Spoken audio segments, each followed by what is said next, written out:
Hello, my angels and devils, and all who may wander here. This is Heavenly Imaginings. I am Amanda Christina, and this week it is the final week. I say that with much sadness in my heart because I have really enjoyed working with Melinda's chipboard. Please do check out scrapbookingncraft.com.au.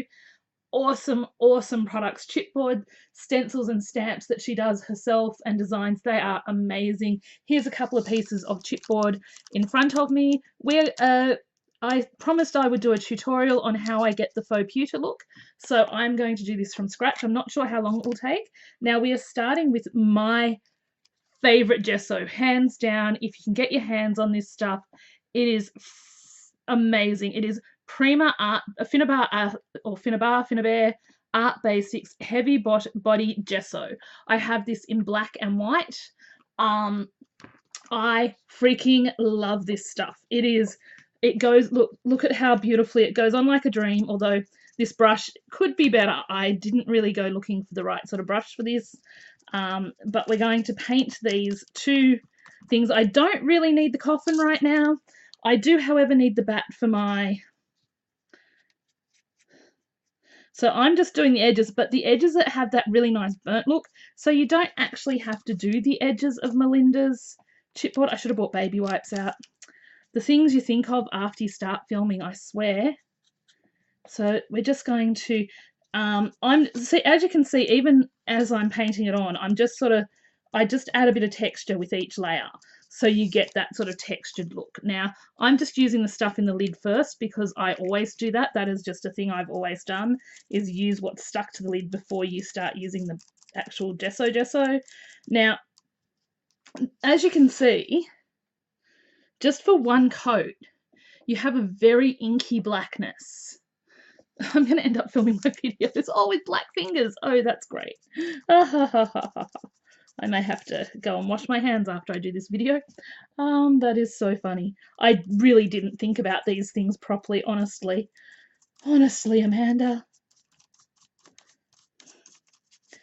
So I've just put down this piece of paper that came, brown paper that came in an order to use as sort of like a scratch sheet, as a...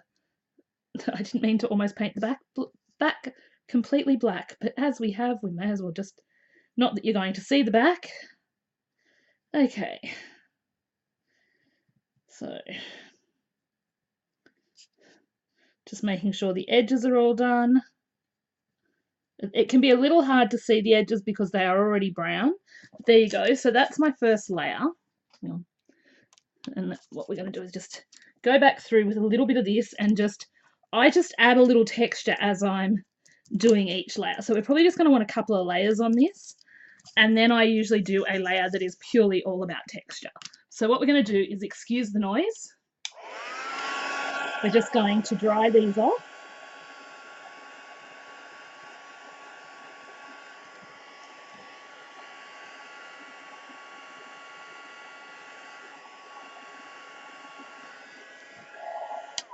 And as you can see, with the Art Basics, it dries really chalky and really nice. So now what we're going to do is we're just going to do our second coat, but we're going to spounce, which I think that is the technical term. You kind of just spounce on your next layer. You've already done your sides, so you don't need to worry about redoing those. And then you're starting to add just that little bit of texture that builds up and gives you something that your wax can hold on to. So that is why you're doing this, is it gives your wax something to hold on to.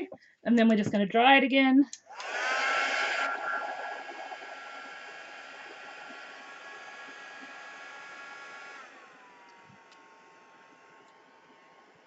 Please don't die while I'm in the middle of the video.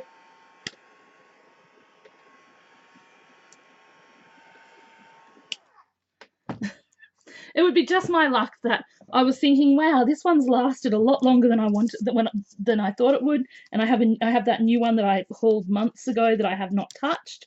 It's still in its package because I didn't want to take it out of its package until this one was definitely kaput, which I honestly haven't been doing enough heat embossing and stuff lately. So again, we're just going to build up a few layers of this. You can do your you sort of just whatever you want to do. Like I just spouts, or sometimes it's good just to do the kind of painting over and then just doing your strokes in different directions. It really is up to you. You want a nice sort of, you're basically building up a few layers of this, not because you need the inky blackness,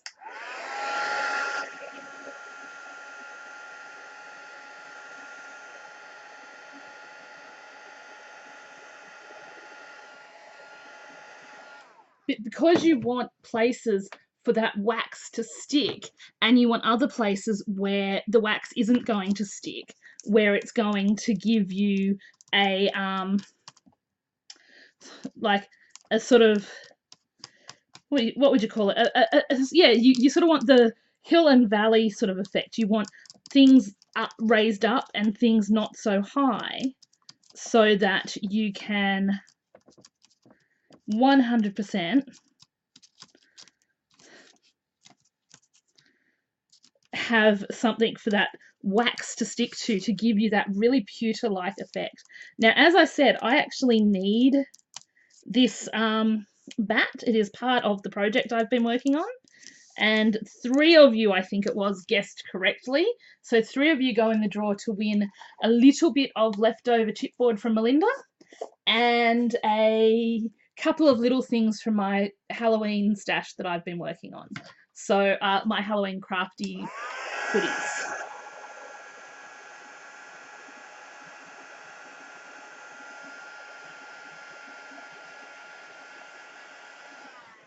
And that will be drawn on the, that will absolutely be drawn on the 31st in my live stream.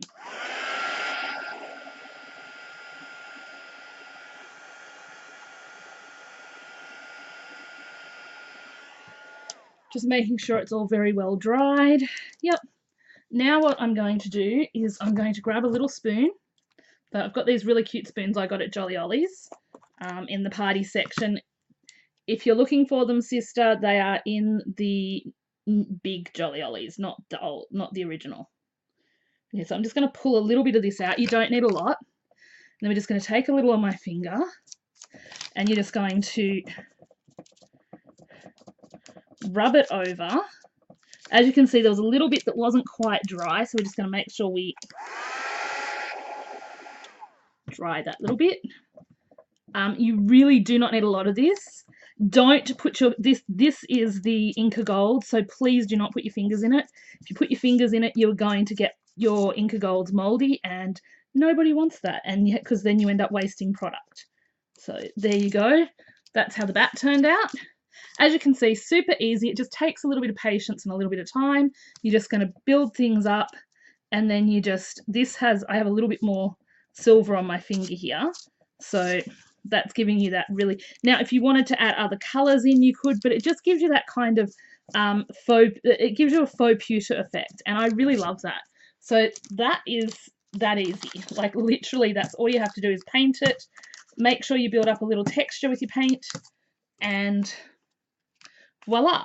So the last bit we're going to do is finish off this week's project, because, you know, got to do that. So just give me a minute. I'll just wrap my brush. Don't worry, I'm not throwing my brush out. I just don't want to get paint over all my other projects, because I am sitting here doing quite a bit of filming right now. And so if you remember, week 1, we did this gorgeous altered ruler. Week 2, we did this altered pencil box. Now week 3, of course, because this makes complete sense, we actually, hang on, let's move this ugly mat out of the way and go back to my favorite, which is the music paper.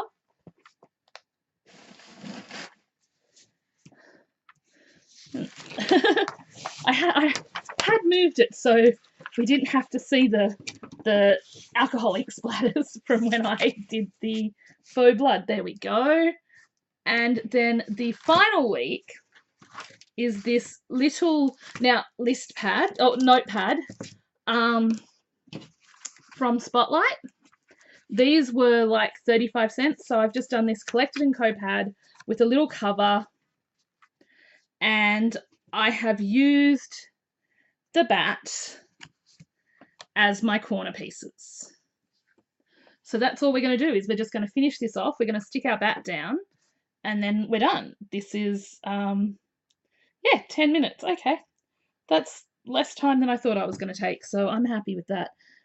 This may be going up not quite dead on 12 because I have a lot of other stuff to film. As you can see, this is what happens when you don't let your paint dry properly and when you don't build up enough texture. So you can see the difference. And also when you use a brush instead of using your finger will pick up the texture better, whereas a brush will tend to put everything down. Now this uses 5 pieces of Melinda's chipboard. Now it may only look like 4. However, I cut a little piece off this little graveyard scene just here to fit this little black cat in. Oh my gosh, I just realised I was supposed to save that for my sister. I'm so sorry. I'll have to buy you some from Melinda. I am so sorry. And so we've used these 2 pieces, the Flying Witch, of course, which ties into this one because this one has the witch on it. This is the one with the pumpkin. I had to use a piece that would fit on this, and the pumpkin was kind of it. Like, I had trouble doing that one. So yes, sorry, I shouldn't be umming and ahhing. So this is the coffin. As you can see, it really does look like faux pewter, so that's the point. And yeah, so we've got 5 pieces, 6, 7, and then of course the hidden gem, which is our little ghosty. And yeah, so I used quite a bit of what Melinda sent me. I still have a lot left. So there will be a few, not a lot, because I'm a bit greedy, I want to keep them, but there will be a few pieces going in a drawer with a couple of other things that I have made for the people who guessed that I would be doing some kind of notebook or writing pad. I hope you enjoyed this little series on my channel and you've been enjoying all the other ladies, because honestly, these ladies just, I cannot tell you how grateful I am to have Melinda, to have my sister, to have Wendy, Ginny, Joanne in my life. And Crafty Kylie. I cannot tell you how grateful I am to have such wonderful ladies.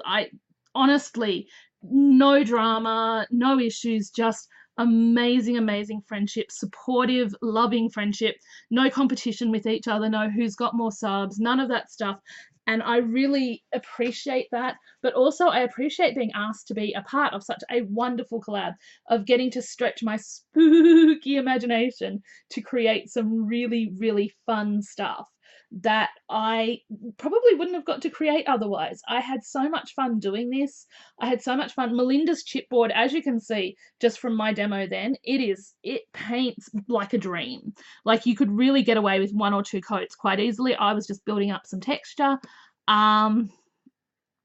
You really should, please do check out Melinda's store. The link below, the link to all the other ladies in this collab is definitely below. I am so grateful to each and every one of you. Thank you, Melinda, for inviting me to be a part of this. I had such fun. I love working with your products. Happy to do it anytime you want me to. I would love to work with your products more. I honestly am so grateful that I get opportunities like this. It has been so fun, and I'm just babbling because, yeah, life and me, and yes, I'm babbling. I've got to stop babbling. Stop babbling, Amanda. I have also enjoyed seeing the other ladies' stuff. They blow me away each and every week. I am sure they will blow you away as well. So please do click the links below. Please do go to the other ladies' channels. I promise you, they are worth checking out. You will not regret checking these ladies out. They are amazing. Anyway, as always, please do remember to like, comment, tell me below which one's your favorite and what you would do with this little set, and subscribe because it means the world to me. And yeah, so as always, remember, you are incredible. You are amazing. And yes, you out there shaking your head, looking at the camp, looking at me going, or looking at my projects going, no, I don't really matter. Yes, indeed, you truly do matter. Bye all.